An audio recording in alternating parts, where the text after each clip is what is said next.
track. It does look as if it is coming back together, but it's been a good fight. Very much reduced sprints coming up in this race. I still fancy, and I've said it right from the start, that Moschetti is possibly the man on form and the man who can deliver the victory here. But there's so many other sprinters here, but with this effort coming to a halt now, with Ricard on the left-hand side, Gourmay, well, can he recover from this? I'm not too sure he can. No. We have Tim Turtenberg also still out there for Lidl Trek. Top 10 for him last year. Lukas Kubic, of course, the Slovakian national champion, a man to look out for. Jure Leitao is also still out there. They have a few fast guys there. Caja Rural, also Eduard Paredes, and of course Tyler Stites. Why not? Yeah, front flat here for Sebastian Nielsen. Looks like the mechanics will have quite some time to clean the bikes after today's race. Still two riders there with Moschetti, with Rory Townsend, the Irishman, and Emil Sliepins from Latvia, the Latvian champion. So that is still a nice little lead out there for Moschetti. But as you said before, Brian, he's also the guy who can get onto the sprint train of another team, find his own way through. He's got 5 kilometres to go now to get to the front. I do hope he gets his win this year. I really like Viviani, his career, the way he's gone. But in this situation, I think he's doing the right thing. He's not panicking. He's just laying back. Other riders would be panicking and trying to get onto the peloton. He knows that it's probably easier in the cars, getting his breath back a little bit. He'll get in there, and we've got a sizable peloton coming to the finish here. Okay, we had an attack there from Tartaletto again, but yeah, it's going to be an interesting run in. But I have to say that for me, Moschetti, Kubic is over on the left-hand side, the Slovakian champion, but Viviani not panicking at all. It's a lot easier behind that car than it is in the peloton, so just taking that moment. Yeah, and there's two teammates actually waiting for him here, with Jasper de Buist, and a little bit further up is Tosh Poelvoorde, one of the development team riders.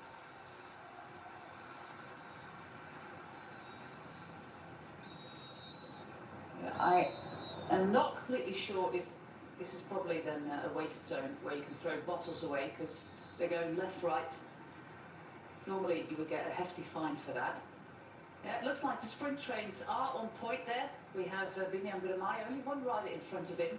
Lukas Kubic still with a few riders. Moschetti's got 2 riders, and also Opsin de Koning is out there. Tim Turtenberg has 1 rider with him. So yeah, it looks like we are going towards that predicted sprint here on the Elisabethwal, Sint Elisabethwal in Domberen.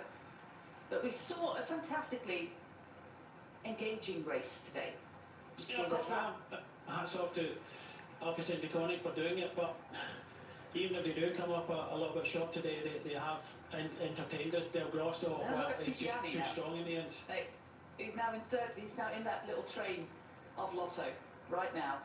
Ilya Viviani back at the front. Oh, then he has got the legs, Brian. Yesterday. This is pretty impressive. Josh Giddings here, the British rider. This is he has got the wrist that can help him, and he knows where to place himself. So yeah, look, at the end of the day, there's limited lead outs here. You can see from the colour block in here. So this is going to be a real messy sprint. Yeah, and they're going for Ilya Viviani because Milan Mente is the rider there now trying to move up on the left-hand side on the bike path. Milan Mente for the Lotto team. Oh, this is the last little kick up. Everybody's trying to move up. I'm not particularly sure if you can do that on the bike path, but who am I? I'm not the commissaire, that's for sure. Looks like Simon is going to be the man there for the Opsin de Koning team. Everybody stays up right here. Lukas Kubic there, moving up, the Slovakian champion, doing a lot of work, but trying to get onto that wheel there of the Lotto train. The little shoulder barging there, Gourmay there, yeah, little shoulder barging there. Emil Sliepins is moving to the front. We still have Matteo Moschetti, but that train is completely derailed now. Moschetti is on the outside here. That is going to be a lot of moving up to do for the Italian right now, as the pace is really up. Still up there is Josh Giddings and of course Elia Viviani. We have Tim Teutenberg there as well. I think it's with Tom Squinch. There's a lot of shoulder barging going on there in the peloton as Bini is moving up there on the right hand side on the wheel of Dries de Pote, who's doing a fantastic ride today, is Dries de Pote. Also Thibaut Grosso trying to move up still. And yeah, for now it looks very promising. On the wheel of Elia Viviani we find Milan Fritin, the colours of Cofidis. And now moving up on the left hand side on the wheel of Emil Slierpins is Matteo Moschetti, as we're in that final kilometre, Brian, of this Ronde van Limburg. Now Emil Slierpins is moving Matteo Moschetti up towards that wheel of Elia Viviani. Then you're on the wrong side of that fence. Yep. We have some crashes there, but Emil Slierpins, he's at the front and he might as well just continue this effort. We see that Matteo Moschetti's on the wheel of Viviani. De Grosso is, for some reason, also still out there. We have De Grosso is still out there, Milan Fritin, and the lead out, the final lead out there by Lotto is by Josh Giddings, and it will be for Elia Viviani with Moschetti on his wheel. We have Fritin there as well. Behind Fritin is Elia Viviani, and this little uphill sprint, Milan Fritin apparently still on that other bike. What a powerful sprint there by Milan Fritin. Milan Fritin through the middle, or will it beat Simon de Heer? What a sprint here. It looks like Fritin has got it. The local lad got it. Yeah, that was a strong, it was slightly uphill, you can't really kind of see it, but you know, that was a good lead out there from Lotto, but unfortunately came up a little bit short there. But Cofidis, well, they got the win, and as you say from the local lad, I just feel for some of the riders that you can see it happening, getting caught out and running towards the finish there. You said last year it was very, very hectic, but you know, for the two Milans here, what was that, first and second they got? Battle of the Milans, indeed. And they're good friends, they're in the same training group, Milan Fritin and Milan Menze. But I want to see that bike. Is he still on his own bike, or is he still on Anielkowski's bike? He's on Anielkowski's bike, so... He's still on Anielkowski's bike. We might see Anielkowski getting that one. If the graphics are just going, yeah, we got a bike number here, it's 2-3, but it is indeed number... Yeah, the transponder on the bike counts, and yeah, winning that sprint on somebody else's bike. I couldn't see the plate, it might as well be 21, but a great win by Milan Fritin.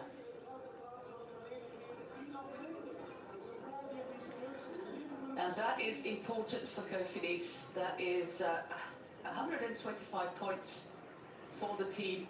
And even more important, this is a man from this region. These are his training roads, Brian. And he's indeed still on Anielkowski's bike. No, you can just see they all know him. You know, his friends, family. It means so much, and you can see that wasn't an easy sprint in itself. Yeah, he has won this year already. Another good win there. It looked as if De Heers was second place. Looked as if his friends Milan Menton was up there in third place. But what a sprint that was. I was a little bit surprised with Moschetti. He got himself in the right place. Liepins did the right thing, but I just think he just didn't have the legs in the end, which is strange in the results that he's got recently. It's also been a long campaign. Maybe, yeah, we don't know.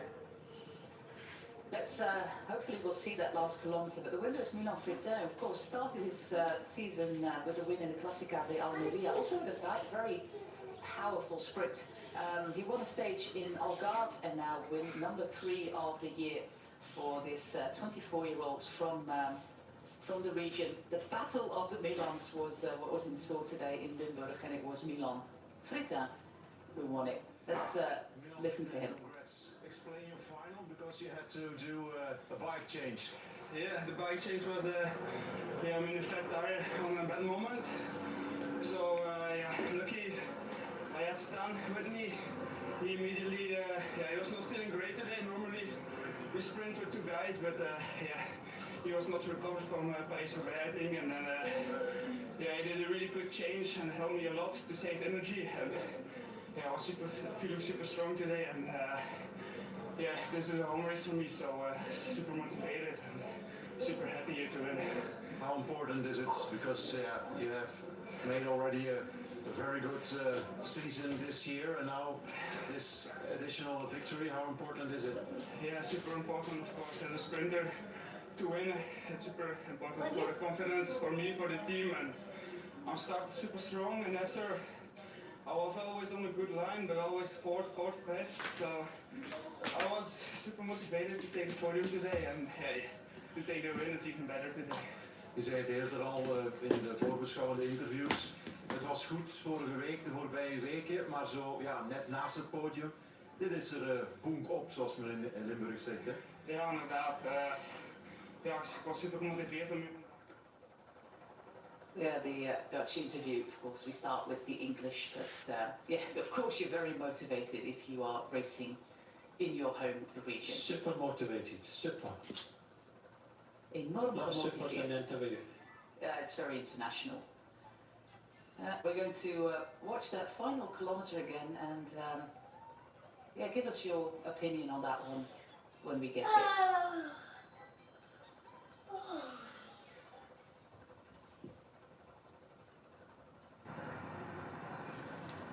Well, at this moment here, it was Lotto that were in control, but you know, moving up as you mentioned, Liepens just moving up Moschetti in the left-hand side for Q36.5, but you felt at this moment, and Fretan pretty much on his own there for confidence having to do it. It's this moment here where they went left at the barriers there, some riders hitting the barriers. Terrible, terrible, but into the finishing straight it was Liepens, Giddings, is that the Hares that was up there in third place, the Bush there, but you know, momentum was pushed back a little bit. We thought they were going for Viviani, but he's nowhere to be seen for the moment anyway. And you know, we came here and the Bush starts to lead out here with Sketty on the wheel, Fretan and Menton. I just thought that the acceleration was going to come from Moschetti, but it didn't. It came from Fretan first, and then he reacted second, and a slight uphill to the finish here. You can see Moschetti just sits down, didn't have the legs in the end. De Haas is coming, but he just missed out by a couple of hair lengths, and that was to Fretan. So yeah, good to see that. You know, he won again, and I think we had, was it Barbie there up for Wagner in fourth place? It looked like very messy in the end, but.